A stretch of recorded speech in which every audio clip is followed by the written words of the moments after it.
अस्सलाम वालेकुम dear students, आज हम न्यूमेरिकल नंबर करने जा रहे हैं 1.3। सो डियर स्टूडेंट्स, न्यूमेरिकल है आपके बाल 1 मिलीमीटर रोज़ाना की शरह से बढ़ते हैं, इनके बढ़ने की शरह न्यूटन मीटर पर सेकंड में मालूम करें। सो डियर स्टूडेंट्स, सबसे पहले हम देखते हैं कि हमारे पास लेंथ बालों की जो लेंथ है पर डे वो 1 मिलीमीटर बढ़ते हैं हमारे बाल। फिर उसके बाद जो टाइम है वो हमारे पास 1 डे, एक दिन का टाइम है। हमने मालूम क्या करना है, rate of elongation in nanometer per second, हमने नैनोमीटर पर सेकंड में मालूम करना है इसको। तो सबसे पहले हम देखते हैं कि 1 मिलीमीटर, इसको हम मीटर में कन्वर्ट करेंगे। तो हमें पता है स्टूडेंट्स कि 1 मिलीमीटर इक्वल होता है 10⁻³ के। सो मिलीमीटर को हम कन्वर्ट कर लेंगे मीटर्स में, और 1 डे इसको हम कन्वर्ट करेंगे सेकंड्स में। सो डियर स्टूडेंट्स, हमें पता है कि एक दिन में 24 घंटे होते हैं और हर घंटे में 60 मिनट और हर मिनट्स में 60 सेकंड्स। तो इन सबको मल्टीप्लाई करेंगे तो हमारे पास आएगा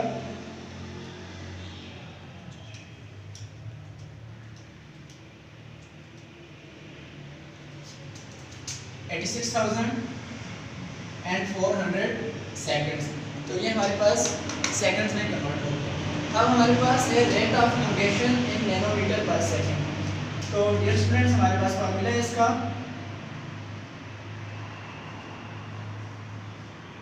रेट ऑफ एलोंगेशन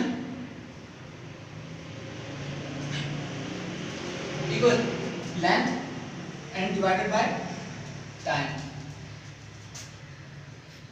लेंथ हमारे पास 1 × 10⁻³ एंड डिवाइडेड बाय टाइम हमारे पास 86,400। हम डिवाइड करते हैं,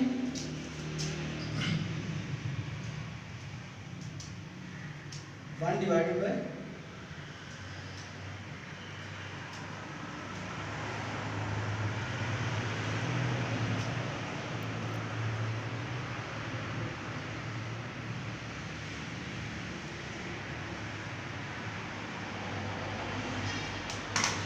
हमारे पास आंसर आ जाएगा इसका 0.00001157। और मल्टीप्लाई बाय 10⁻³ इसी तरह ये आ जाएगा हमारे पास मीटर पर सेकंड में। अब इसी को हमने कन्वर्ट करना है नैनोमीटर पर सेकंड में। तो हमें पता है कि 10⁻⁹ आएगा तो वो इक्वल होता है नैनो के। सो इसको हम स्टैंडर्ड फॉर्म में कन्वर्ट करते हैं, इशारिया को हम आगे ट्रैवल कराते हैं 1 2 3 4 5 6, यह जाएगा 11.57 मल्टीप्लाई 10⁻⁻⁶ एंड मल्टीप्लाई बाय 10⁻⁻³ इसी तरह आ जाएगा। तो यह आ जाएगा मेरे पास 11.57, क्योंकि बेसिस दोनों की सेम है 10 और पावर्स आपस में ऐड हो जाएंगी। सो मल्टीप्लाई 10⁻⁻⁶ - 3, ये बन जाएगा 11.57 मल्टीप्लाई 10⁻⁹ मीटर पर सेकंड। ये बन जाएगा 11.57 और 10⁻⁹ इक्वल होता है नैनो के। सो नैनोमीटर पर सेकंड। सो डियर स्टूडेंट्स, ये हमारे पास आंसर आ गया। नेक्स्ट हमारे पास अगला क्वेश्चन है,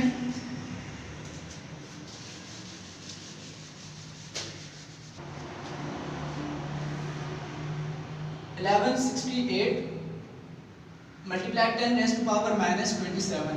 इसको हमने लिखना है स्टैंडर्ड फॉर्म में solution. So dear students, standard form में लिखने के लिए हम क्या करते हैं कि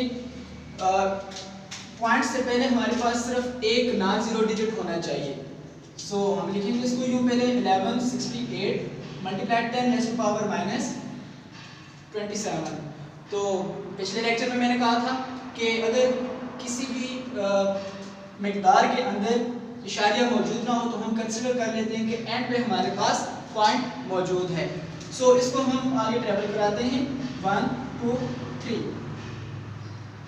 मैंने कहा कि इशारिया से पहले हमारे पास एक नॉन जीरो डिजिट होना चाहिए। सो अब यहाँ पे हमारे पास आ जाएगा 1.168 मल्टीप्लाई बाय 1 2 3 3 स्टेप्स हमने मूव कराया तो 10 रेज़ टू पावर 3 आ जाएगा and multiply by 10 raise to power -27 उसी तरह।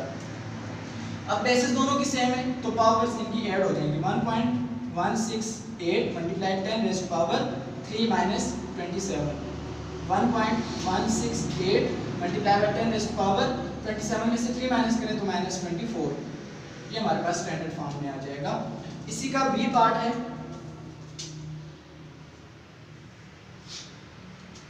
32 मल्टीप्लाई 10 रेज़ टू पावर 5।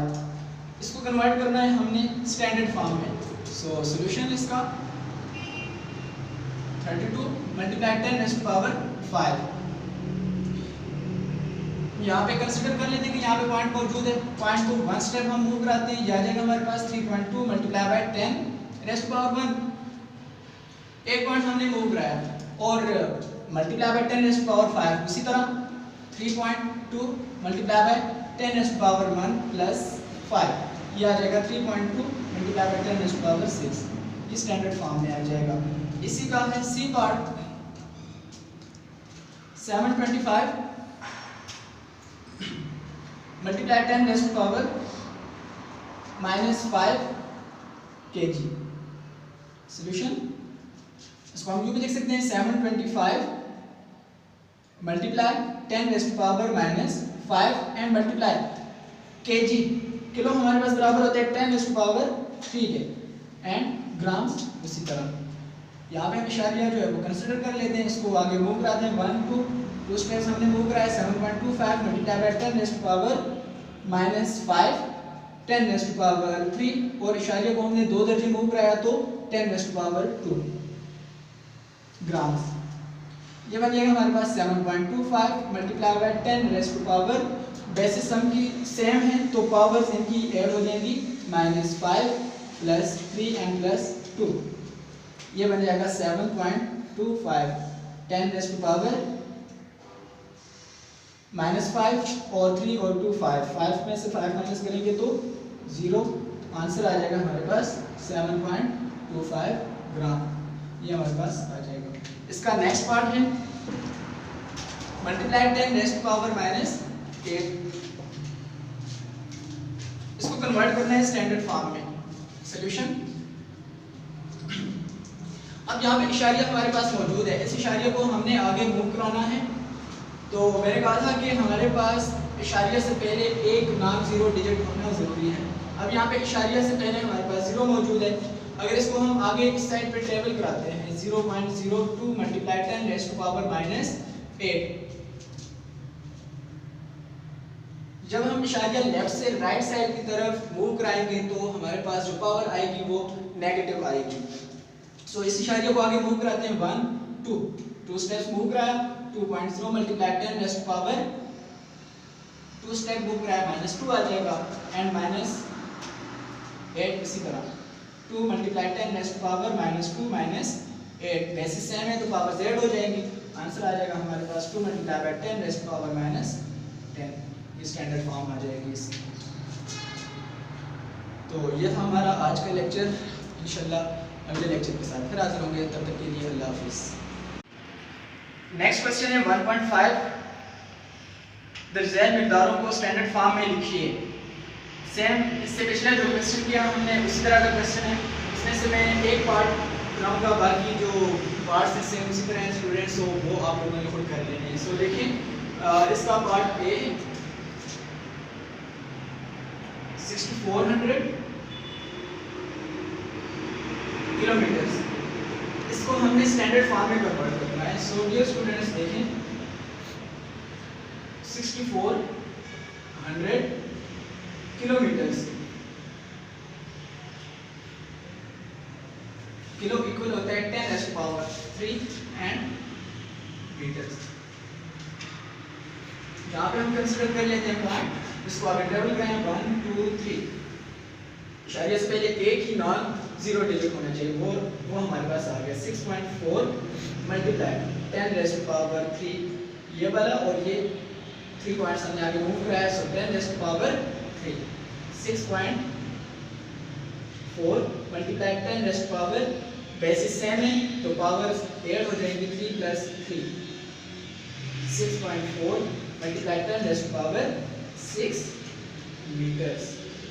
ये हमारे पास स्टैंडर्ड फॉर्म में आ गया। सो डियर स्टूडेंट्स, बाकी क्वेश्चन भी इसके बिल्कुल सेम इस तरह के हैं, वो आप लोगों ने खुद कर